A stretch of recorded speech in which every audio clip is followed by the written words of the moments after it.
আজকের এই দিনটা ছিল মারিয়ার সাথে। কোথায় গিয়েছি, কী করেছি, কী খেয়েছি সব কিছু থাকছে আজকের এই ব্লগে। আশা করি তোমাদের অনেক ভালো লাগবে। হাই এভরিওয়ান, আশা করি সবাই ভালো আছো। এটা হচ্ছে মারিয়া, ও হচ্ছে আমার এক্স রুমমেট। ও খুবই সুইট একটা পার্সন। ওর সাথে কাটানোর প্রত্যেকটা মুহূর্তে আমার খুবই পছন্দের। ও অনেক দিন যাবত আমাকে রিকোয়েস্ট করেছে, মরিয়ম আসো আসো। ইভেন আমারও অনেক কিছু ছিল যাওয়ার, ফাইনালি আমি যেতে পারলাম। আমার খুবই ভালো লাগলো।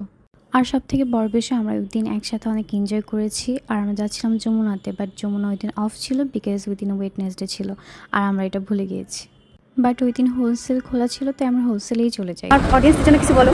বলার নাই আসলে আমাদের মুডটা অনেক অফ, আজকে হোলসেলে যেতে হবে, মার্কেট খোলা নেই, এই জন্য মারিয়ার মন খারাপ। দেন আমরা হোলসেলে কিছুক্ষণ ঘুরতে থাকি। মারিয়ারও কিছু জিনিসের দরকার ছিল, ইভেন আমিও দেখছিলাম কিছু কেনা যায় কিনা। দেন দেখতে দেখতে আমি হঠাৎ করে দেখলাম যে এখানে ফার্নিচারও উঠিয়েছে। মেবি ওরা নতুন লঞ্চ করেছে, আর বেশ ভালোই কালেকশন ছিল। তবে প্রাইসটা অনেক বেশি, তোমরা চাইলে এখানে আসতে পারো। আর কোয়ালিটিও অনেক ভালো ছিল, আর অনেক প্রিমিয়াম। আর প্রিমিয়াম জিনিসের দাম বেশি হবে, এটাই স্বাভাবিক।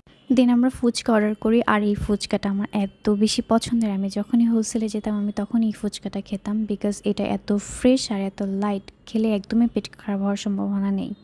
বিশ্বাস না হলে একবার ট্রাই করে দেখো। আর আমার মতো যারা টক লাভার, যে ভাবো বাইরের আঙ্কেলরা যে টকগুলো দেয় মেবি ওরকম হবে না, কিন্তু ট্রাস্ট মি, এই টকটা অনেক মজার। আর আমি এখানে যাই শুধু এই টকটার কারণেই। বলতে পারো ছোটোখাটো একটা ফুচকা রিভিউ দিয়েছি। আর এই দেখো এত পরিমাণ ঝাল খায় মারিয়া, বাট ওর বিশেষত্ব হলো ও ঝালের সাথে মিষ্টি খায়, আর আমি ঝালের সাথে টক খাই। ও প্রচণ্ড পরিমাণ ঝাল খায়, আমিও প্রচণ্ড পরিমাণ ঝাল খাই, তবে ও মিষ্টির সাথে। আর এই সে আমার বিশেষ টক, যেটা দেখতে অনেক লোভনীয়। যাই হোক, দেন আমরা বের হয়ে যাই বসুন্ধরা গেটের দিকে। আমরা শুধুই ঘুরে বেড়াচ্ছিলাম। ও কি কিনবে, কেনাকাটা করছিল, এটা দেখছিল ওটা দেখছিল। দেন আমরা চলে যাই হচ্ছে লেমনেড খেতে, বিকজ ওই দিন অনেক গরম ছিল।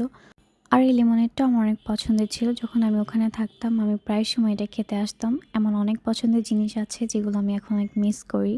দেন আমরা চলে আসি একটা এক্সপোর্টের দোকানে টি শার্ট দেখতে, বাট একটা টি শার্টটা পছন্দ হয়নি, তাই ওখান থেকে বের হয়ে চলে যাই আমার একটা পরিচিত শপে। বাট আনফর্চুনেটলি শপটা এখন আর ওখানে নেই, তাই আমরা ওখান থেকেও বের হয়ে যাই।